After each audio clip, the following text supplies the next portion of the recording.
అతడు నన్ను పచ్చిక పట్టులలో విశ్రమింపచేయును,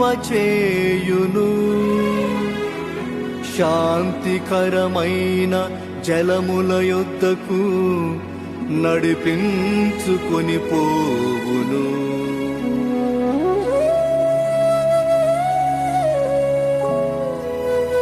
నా బడలికను తొలగించును, ధర్మ మార్గమున నడిపించును, ధర్మ మార్గమున నడిపించును.